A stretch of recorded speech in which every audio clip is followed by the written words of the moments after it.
Bonjour à tous et bienvenue dans ce nouvel épisode de notre podcast où, vous le savez, nous abordons les sujets d'actualité et de prévention qui vous concernent au quotidien. Alors avant de débuter, comme d'habitude, si ce contenu vous plaît, n'oubliez pas de vous abonner à nos réseaux sociaux Essentiel Pharma pour ne rien louper. Cette semaine est dédiée au cancer de la peau. En bref, on examine de près la prévention. En effet, je suis ravie de vous retrouver pour ce podcast 100% prévention, 100% soleil, mais avec modération. Oui, car derrière les après-midi à la plage et les bains de soleil, il y a un vrai enjeu de santé. Les cancers de la peau sont les plus fréquents en France. On recense environ 100 000 nouveaux cas chaque année, dont 15 500 mélanomes, la forme la plus grave. Et le plus préoccupant, c'est que dans 8 cas sur 10, ils sont liés à une exposition excessive au soleil. Pourtant, seulement 40% des Français appliquent leur crème solaire toutes les 2 heures. Pour commencer, Pierre, reprenons les bases. Que sont les UV ? Alors, il existe 3 types d'ultraviolets. Les UVA, 95% des UV qui atteignent la surface, responsables du vieillissement cutané. Les UVB, responsables des coups de soleil, et les UVC, arrêtés par la couche d'ozone. Et ils sont actifs même quand il fait gris ou froid. Les UVA traversent les nuages, les vitres et même le pare-brise. Exactement. Et contrairement aux UVB, les UVA ne provoquent pas de douleur immédiate, mais sont très impliqués dans les cancers de la peau. On oublie souvent que la peau est un organe, le plus lourd même, jusqu'à 5 kg chez un adulte pour une surface de 2 mètres carrés. Elle est constituée de 3 couches. L'épiderme, barrière physique qui abrite les mélanocytes responsables du bronzage, le derme, riche en vaisseaux, glandes et cellules immunitaires, et l'hypoderme, réserve de graisse qui isole et amortit les chocs. Et elle héberge aussi le microbiote cutané, jusqu'à 1 million de micro-organismes par centimètre carré. Ce microbiote protège contre les agents pathogènes et doit rester équilibré. D'où l'importance d'une bonne hygiène sans agression répétée, de l'hydratation et de l'utilisation de produits adaptés. Tous les types de peau ne réagissent pas de la même manière au soleil. C'est ce qu'on appelle le phototype, une classification en 6 niveaux définie par l'OMS. Oui, les phototypes 1 et 2 sont les plus vulnérables. Peau très claire, cheveux roux ou blonds, bronzent peu et prennent souvent des coups de soleil. Les types 5 et 6, à la peau très mate ou noire, bronzent facilement mais ne sont pas immunisés contre les cancers cutanés. Le risque est souvent sous-estimé pour ces peaux. Or, les mélanomes peuvent apparaître sur des zones peu exposées comme la plante des pieds. Choisir un bon SPF, l'indice de protection solaire, est primordial. En pratique, SPF 30 minimum, SPF 50+ pour les enfants, les peaux claires ou en cas de traitement photosensibilisant. On applique 2 mg par centimètre carré, soit environ 2 cuillères à café pour le visage et le cou. Et surtout, 20 à 30 minutes avant l'exposition, puis toutes les 2 heures et après chaque baignade.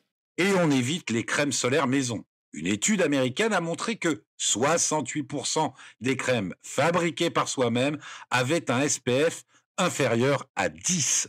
Le bronzage n'est pas une protection, c'est une réaction de défense, pas un bouclier. Et les cabines UV. Une session de 20 minutes peut délivrer autant d'UV qu'un après-midi à la plage. D'ailleurs, l'OMS les classe parmi les cancérogènes certains. Avant 35 ans, leur usage augmente de 75% le risque de mélanome. Sans oublier les médicaments photosensibilisants comme les antibiotiques, les anti-inflammatoires, la pilule, le millepertuis, les huiles essentielles. Consultez toujours votre pharmacien avant l'exposition. On estime que 50 à 80% de l'exposition solaire cumulée survient avant 18 ans. Chez les moins de 2 ans, l'exposition directe est à proscrire. Pour les plus grands, c'est t-shirt, lunettes, chapeau, crème indice 50+, et aucune sortie entre 12 et 16 heures. C'est une question d'éducation et de survie. Certains compléments alimentaires à base de bêta-carotène, lycopène ou mélanine peuvent préparer la peau au soleil. Mais ils ne remplacent jamais la crème solaire. L'alimentation joue aussi un rôle. Les antioxydants, vitamine C, E, zinc, sélénium renforcent les défenses cutanées. Et bien sûr, hydratation, sommeil, arrêt du tabac et éviction de l'alcool. De vrais réflexes anti-vieillissement. Notre rôle de pharmacien va bien au-delà de la délivrance. En tant que professionnels de santé de proximité, nous accompagnons la prévention. Sensibilisation, évaluation des phototypes, choix des solaires, conseils sur les soins post-exposition et pour les plus jeunes, Pédagogie via jeux, autocollants ou livrets d'éducation santé. Nous en parlions en lançant le podcast. Cette semaine est la semaine des dépistages des cancers de la peau. Effectivement, Pierre. En France, on estime à près de 100 000 le nombre de cancers cutanés diagnostiqués chaque année. Et selon l'INCa, ce chiffre a plus que triplé en 30 ans, ce qui en fait une vraie problématique de santé publique. On pense souvent au mélanome, mais il existe aussi d'autres types de cancers cutanés, non ? Absolument. On distingue essentiellement 3 grandes formes.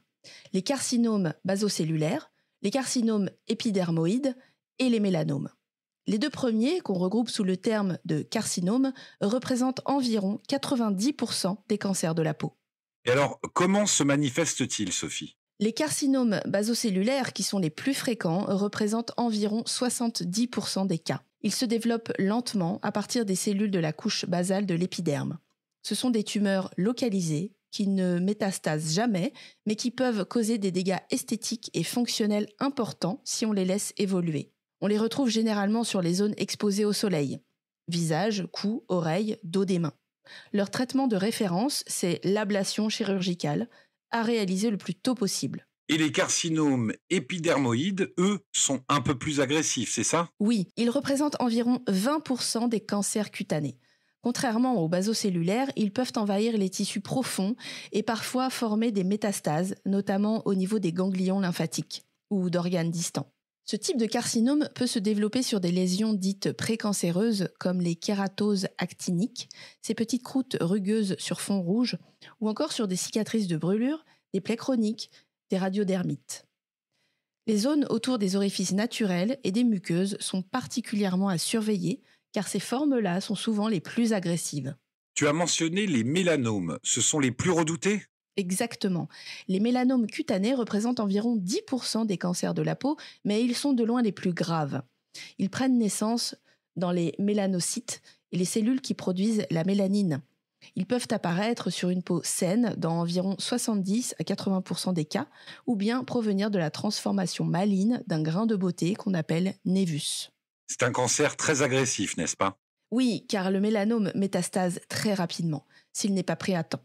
En 2017, on recensait environ 15 400 nouveaux cas de mélanome cutané en France métropolitaine, avec près de 1800 décès cette même année. La survie à 5 ans pour les formes métastatiques ne dépasse pas 20%.